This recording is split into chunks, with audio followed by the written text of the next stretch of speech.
Jangan lupa subscribe. Jangan lupa subscribe. Presiden Joko Widodo melantik 3 wakil menteri baru di Istana Negara. Salah satu yang dilantik merupakan keponakan Presiden terpilih Prabowo Subianto, Thomas Djuwandono. Thomas Djuwandono dilantik sebagai Wakil Menteri Keuangan. Thomas bersama dengan Menteri Keuangan Sri Mulyani akan mengawal anggaran pendapatan dan belanja negara baik yang sedang berjalan maupun era APBN untuk pemerintahan Prabowo Gibran. Pelantikan ini juga dihadiri Presiden terpilih Prabowo Subianto. Assalamualaikum warahmatullahi wabarakatuh. Kembali kita berjumpa pada kesempatan ini. Saya Busta Minarda. Tak lupa mendoakan kepada Allah Subhanahu wa taala. Semoga seluruh pemirsa kita semuanya mendapatkan keberkahan hidup dari Allah Subhanahu wa taala, Tuhan Yang Maha Esa. Kemarin Presiden Joko Widodo telah melantik 3 wakil menteri.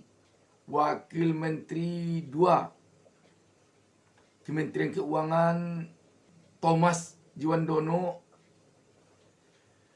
Wakil Menteri Pertanian Sudaryono, dan Wakil Menteri Investasi Yulia Tanjung. Tidak ada yang mencengangkan dari pelantikan ketiga wamen ini. Walaupun publik banyak yang mengatakan bahwa pelantikan 3 menteri di akhir masa jabatan Presiden Joko Widodo yang tinggal sekitar 3 bulan lagi ini untuk apa sesungguhnya? Jawabannya tentu saja sudah hampir dapat dipastikan untuk menjadi menteri di tempat mereka sekarang menjadi wamen itu, guna menggantikan menteri yang sedang menjabat sekarang. Sehingga dengan telah belajar selama 3 bulan ini, nanti begitu menjadi menteri tidak ada lagi cerita 100 hari menjadi menteri. Tetapi begitu langsung jadi menteri, tancap gas. Pelantikan ketiga menteri ini sesungguhnya bukanlah kepentingannya untuk Presiden Jokowi. Tetapi ini lebih kepentingannya untuk Prabowo setelah nanti dilantik menjadi presiden menggantikan Jokowi. Kenapa dikatakan demikian? Karena dari 3 orang wakil menteri yang dilantik ini, tidak ada kita melihat satu orang pun yang orangnya dari Presiden Jokowi. Coba kita lihat. Wakil Menteri Keuangan 2, Thomas Djuwandono. Thomas Djuwandono adalah keponakan dari Prabowo Subianto sendiri. Di samping itu dia adalah bendahara umum Partai Gerindra. Kita lihat lagi Sudaryono. Sudaryono ini adalah ketua DPD Partai Gerindra Provinsi Jawa Tengah sekarang ini. Dan perlu diketahui bahwa Sudaryono ini adalah orang kepercayaan dari Prabowo Subianto. Dia adalah mantan ASPRI, mantan asisten pribadi Prabowo Subianto. Jika kita lihat Yulia Tanjung, walaupun Yulia Tanjung kita tidak melihat ada hubungan dekat seperti tadi dengan Prabowo Subianto, tetapi dia bukan pula dekat dengan Presiden Jokowi. Yulia Tanjung adalah pejabat karir di Kementerian Investasi. Sehingga kalau kita melihat dari 3 wamen ini, tidak satu orang pun yang orangnya dari Presiden Jokowi. Tetapi boleh dikatakan ketiga-tiganya orang Prabowo Subianto. Dan seperti telah kita singgung di awal pertemuan kita ini tadi, ketiga wamen ini hampir dapat dipastikan mereka inilah nanti yang kemungkinan besar akan menggantikan para menteri di tiga kementerian ini sebagai menteri di saat nanti penyusunan kabinet Prabowo Gibran. Apa artinya ini? Kita melihat Prabowo Subianto memang akan sangat sulit menjadi bonekanya Jokowi nanti setelah dia menjadi presiden. Sangat sulit. Walaupun wakil presidennya anak Jokowi sendiri, Gibran.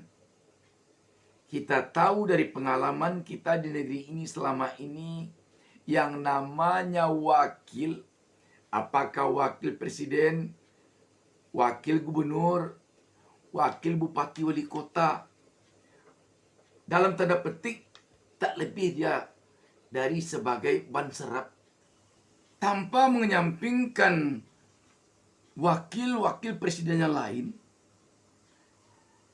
Kalau kita perhatikan wakil presiden yang gezahnya begitu tampak ketika menjadi wakil presiden di hadapan presiden adalah Yusuf Kala.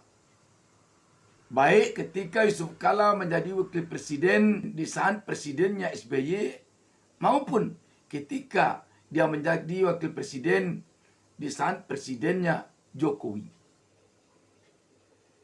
Jadi melihat kepada ketegasan Prabowo Subianto, melihat jarak usia antara Prabowo dengan Gibran, jarak pengalaman jam terbang antara Prabowo dengan Gibran, baik ditinjau dari jam terbang di dunia birokrasi, di dunia pemerintahan, maupun jam terbang di dunia politik. Jauh sekali jarak antara Gibran dengan Prabowo. Karena itu, di dalam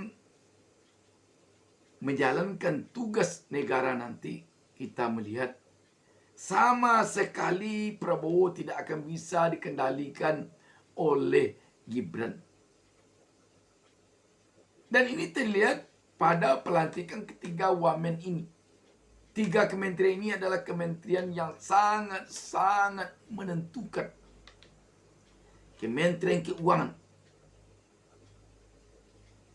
Kementerian Investasi, Kementerian Pertanian. Ini adalah kementerian yang sangat-sangat penting tanpa menyampingkan kementerian-kementerian lain. Kalau kementerian yang besar, mungkin Kementerian Pendidikan dan Kementerian Kesehatan.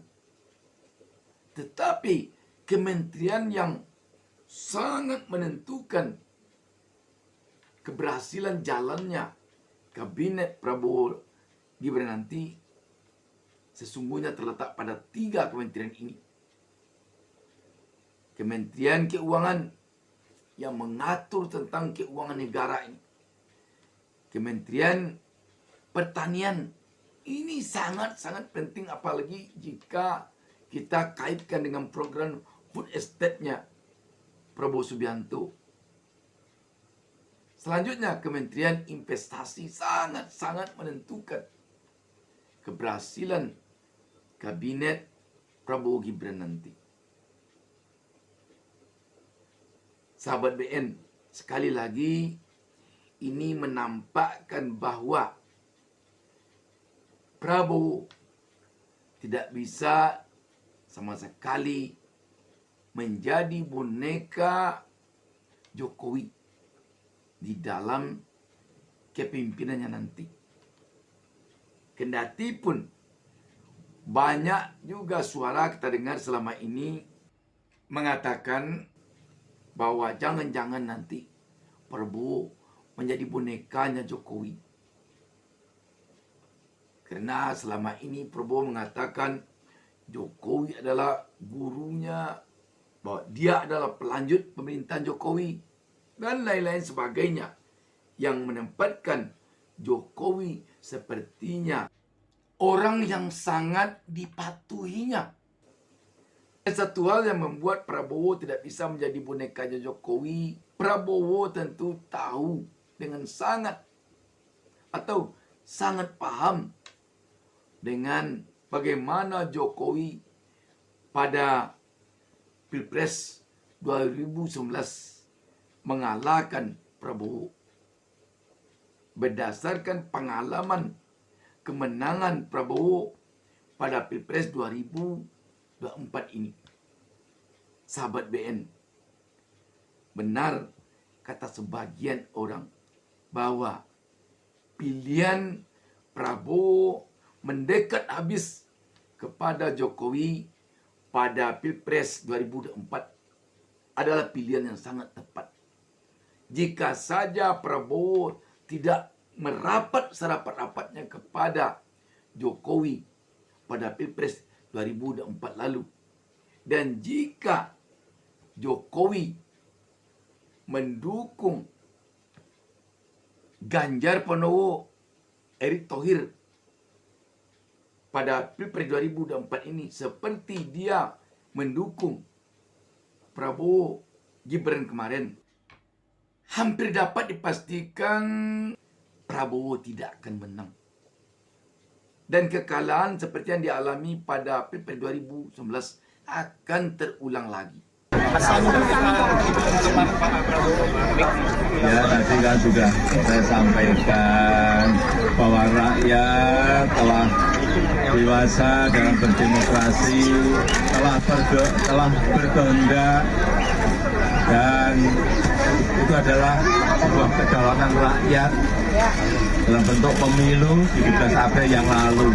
Oleh sebab itu, kedaulatan rakyat yang telah dilaksanakan itu, kehendak rakyat yang telah dilaksanakan, marilah kita hargai. Marilah kita hargai. Itu yang namanya dewasa dalam berdemokrasi, dewasa dalam melaksanakan pemilu. Dengan demikian sahabat BN, sekali lagi kita melihat pemerintahan Prabowo mendatang ini tidak akan bisa dikebiri oleh Presiden Jokowi. Kita mendengar selama ini ada beberapa orang menteri yang dititipkan oleh Jokowi kepada Prabowo untuk diangkat lagi menjadi menteri oleh Prabowo nanti.